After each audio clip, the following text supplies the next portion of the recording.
O descanso pela fé em um mundo espiritualmente cansado. Texto base, Mateus 1:28 a 30.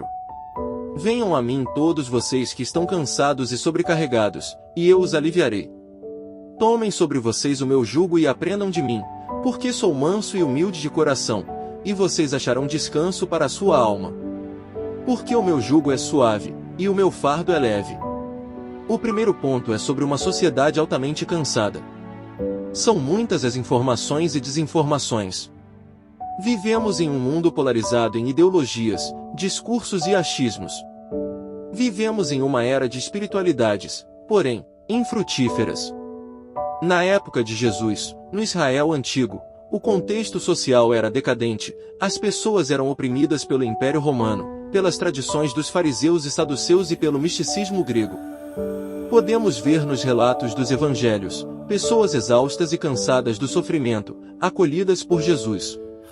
De um lado, víamos uma tradição religiosa exacerbada dos judeus, e por outro, uma busca desenfreada pela espiritualidade. Então Jesus lhes disse para virem a ele. Venham a mim, tomem meu peso, que é leve.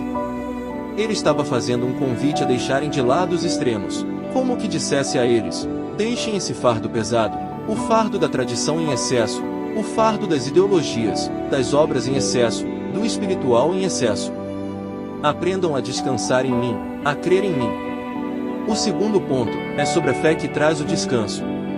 Paulo diz na carta aos Romanos 10, verso 17. A fé vem pelo ouvir a palavra de Cristo. Ao ouvirmos a palavra de Cristo, a fé é produzida em nós. Ela não é gerada por tradições, nem por excesso espiritual, senão pela palavra de Cristo. Mas o que é essa fé? O autor da carta aos Hebreus define. Ora, a fé é a certeza de coisas que se esperam, a convicção de fatos que não se veem. Hebreus 1, verso 1. Em outras palavras, é uma esperança em algo que não pode ser visto.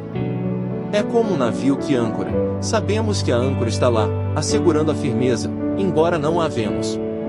A fé nos faz repousar na salvação de Cristo. Ele é suficiente. Quando colocamos nossa confiança no que Cristo fez, na sua morte pelos nossos pecados, entendemos que temos paz com Deus. Cristo é a nossa paz.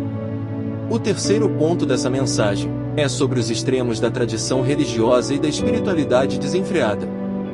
Na carta aos Gálatas, capítulo 1, versos 6 a 8, Paulo escreveu o seguinte: Estou muito surpreso em ver que vocês estão passando tão depressa daquele que o chamou na graça de Cristo para outro evangelho, o qual, na verdade, não é outro.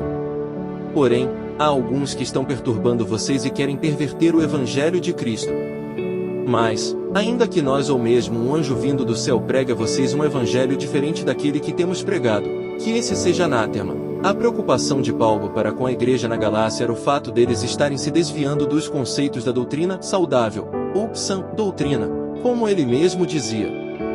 Os Gálatas estavam misturando o evangelho ensinado por Paulo e seus cooperadores, por outro diferente, envolvendo conceitos judaicos.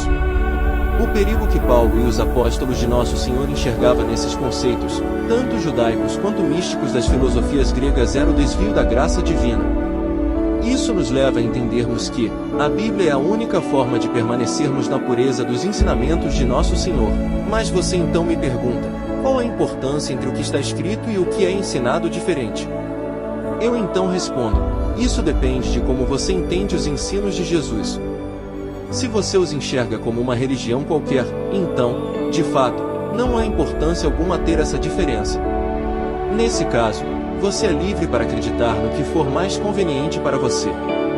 Porém, se eles são espírito e vida, como Jesus mesmo afirmou, e não somente uma doutrina qualquer, então você não pode substituir por nada nesse mundo. Poderá até se tornar espiritual, mas não terá vida, e é aqui que diferencio. A vida que Jesus promete, a vida em abundância, é exatamente por que não devemos nos distanciar do Evangelho da Graça. Os conceitos do Novo Testamento só são chamados por Paulo de saudáveis, por causa dos frutos que ela produz de uma sã consciência. Sem a consciência da graça, de que somos salvos e perdoados pelos méritos de Cristo e não por nossas obras, nos leva a amar a Deus e ao próximo de forma gratuita. Seremos inimigos do pecado por amor e não por medo. A Bíblia inteira fala sobre uma espiritualidade sadia através da fé naquele que é poderoso para nos salvar, perdoar, transformar e trabalhar em nosso favor. Isso se chama graça divina, ou seja, um favor imerecido. Portanto, devemos ter o cuidado de não atribuir fardos doutrinários em excesso, assim como não podemos espiritualizar tudo o que vemos na vida cristã.